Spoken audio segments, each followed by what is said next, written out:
Provisiat untuk Monsignor Pascalis Bruno Syukur OFM, Uskup Keuskupan Bogor.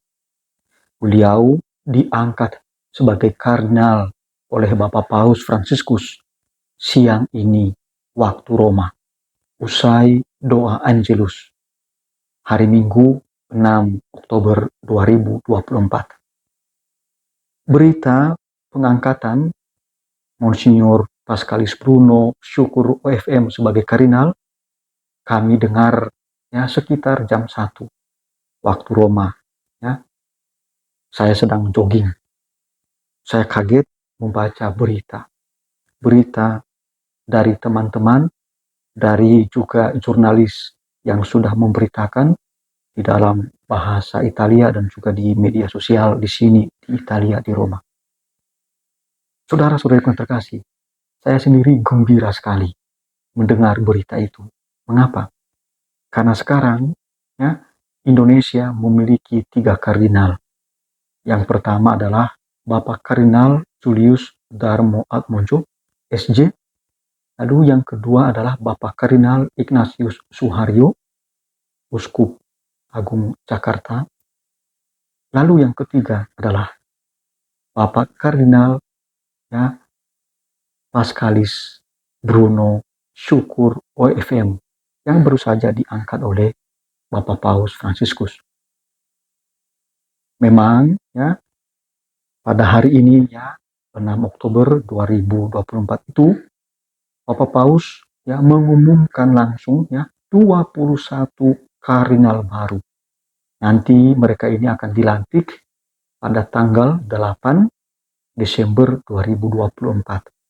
Dan salah seorang dari 21 itu adalah Monsignor Pascalis Bruno Syukur OFM. Luar biasa ya. Tapi saudara-saudari yang terkasih, marilah kita melihat apa sih sebenarnya fungsi atau tugas dari Bapak Kardinal ini. Marilah kita mendengarkan ya kitab hukum kanonik ya. Kita baca nanti, silakan Anda membaca secara lengkap kanon 349 sampai kanon 359. Kalau kita membaca ya kitab hukum kanonik kanon 349, di situ ada minimal 3 tugas utama dari para kardinal. Yang pertama, mereka memilih paus saat tahta suci lowong. Ya. Yang kedua, mereka menjadi ya, badan penasehat khusus yang dikonsultasikan oleh paus secara teratur mengenai masalah-masalah gerejawi yang signifikan. Para kardinal membantu paus dalam mengurus melaksanakan karya penting tertentu, karya pastoral dalam gereja. Itu luar biasa ya. Lalu yang ketiga, secara pribadi membantu Bapak Paus dalam mengepalai kuria-kuria Roma.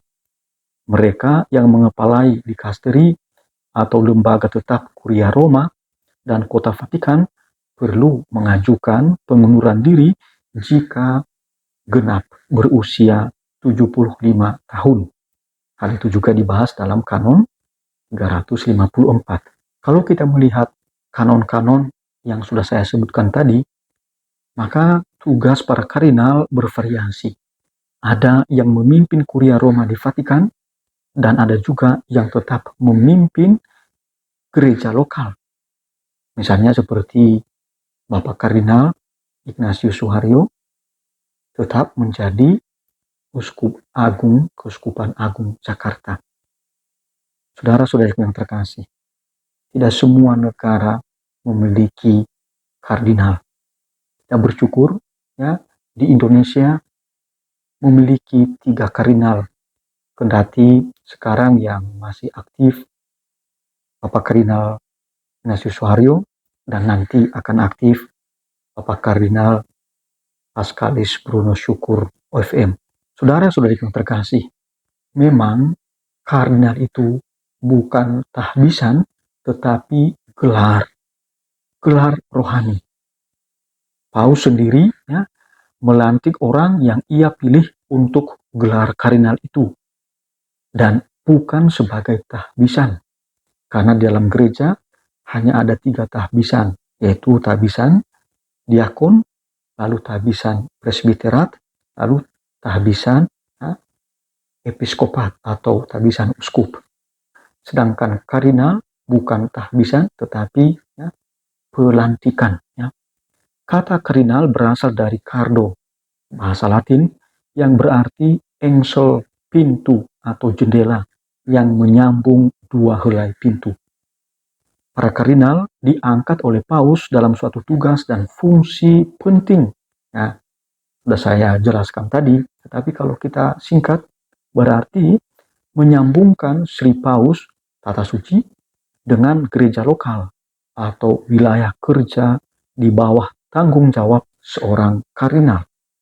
Jadi ini sangat penting.